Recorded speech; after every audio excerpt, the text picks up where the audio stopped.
ओम। मैं योग गुरु देवेंद्र कुमार। दोस्तों, आज हम चर्चा करेंगे रामचरितमानस में जो विभिन्न बीमारियां आज समाज में फैली हुई हैं उनका वर्णन तुलसीदास जी ने आज से 500 वर्ष पहले रामचरितमानस में एक सुंदर तरीके से लोगों को समझाया और उनका इलाज भी बताया कि ये भिन्न भिन्न बीमारियां किस तरीके से ठीक हो सकती हैं। तो तुलसी बाबा ने रामचरितमानस में लिखा है, मोह सकल व्याधि निकर मूला, तिन ते पुनि उपजे बहुसूला, कामो बात कप लोभ अपारा, क्रोध पेत नित छाती जारा। तुलसी बाबा समझाते हैं कि सब रोगों की जड़ मोह अज्ञान है। उन व्याधियों से फिर बहुत से सूल यानी दर्द उत्पन्न होते हैं।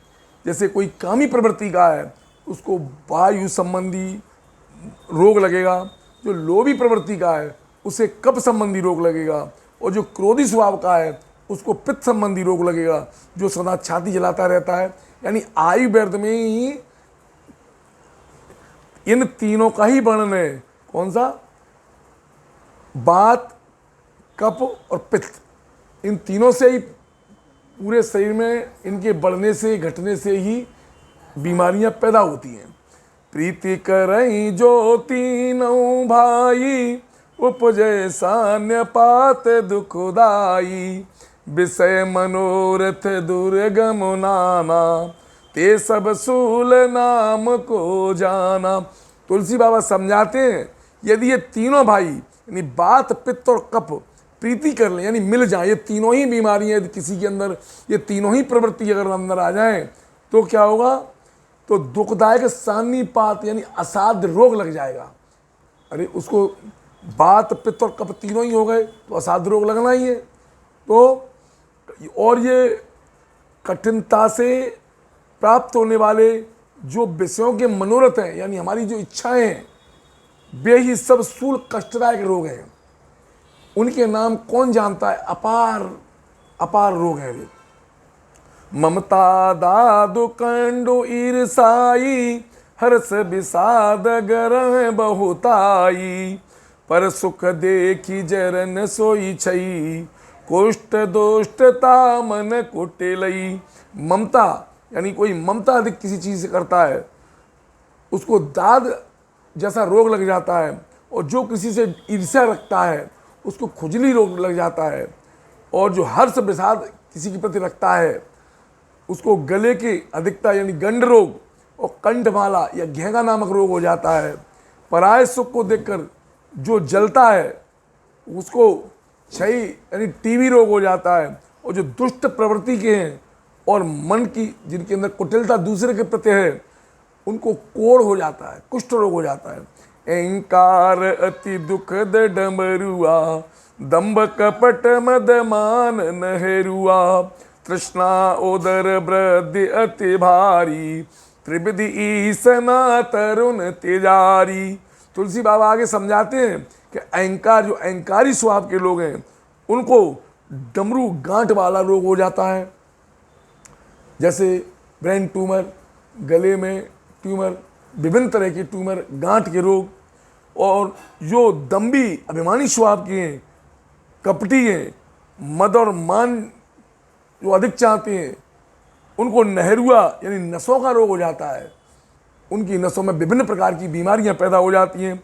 और जो तृष्णा वाले लोग हैं, अधिक इच्छाएं करते हैं दूसरे की लेने की, उन्हें उदर जलोदर नामक रोग हो जाता है।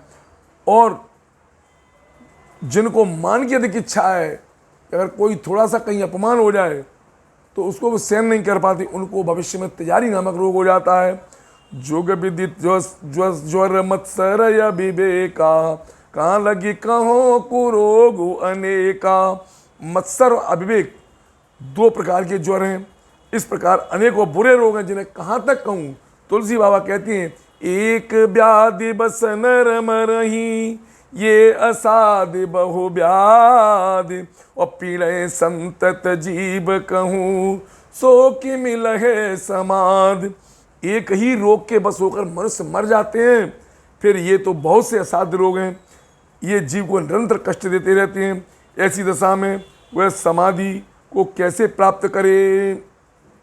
तुलसी बाबा कहते हैं इनका उपाय है, ये कैसे ठीक हो सकते हैं? तुलसी बाबा समझाते हैं, राम कृपा नासै सब रोगा, जो यही भांति बने संयोगा, सदगुरु वेद बचन विश्वासा, संयम यह न विषय के आशा। यदि तुलसी बाबा कहती हैं यदि श्री राम जी की कृपा से, भगवान की कृपा से इस प्रकार का संयोग बन जाए, यानी आप अपने आप में संतोषी स्वभाव के बन जाएं और भगवान पर विश्वास करें, तो ये सब रोग नष्ट हो जाएंगे। सदगुरु भगवान रूपी जो भगवान के चिंतन, ध्यान, जप, योग, इनको करने से भगवान की जो वाणी है उस पर विश्वास करके उन्हें एक तरह से वेद के वचन समझ करके उनका विश्वास करें, तो ये निश्चित रूप से ये ठीक हो जाएंगे।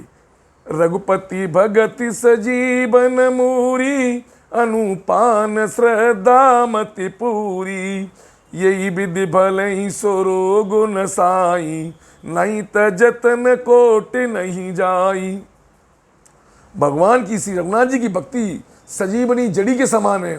तुलसी बाबा कहते हैं कि श्रद्धा से पूर्ण, अपनी श्रद्धा से भगवान से आप कहें, निश्चय ही आपकी ये सारी बीमारियां ठीक हो सकती हैं।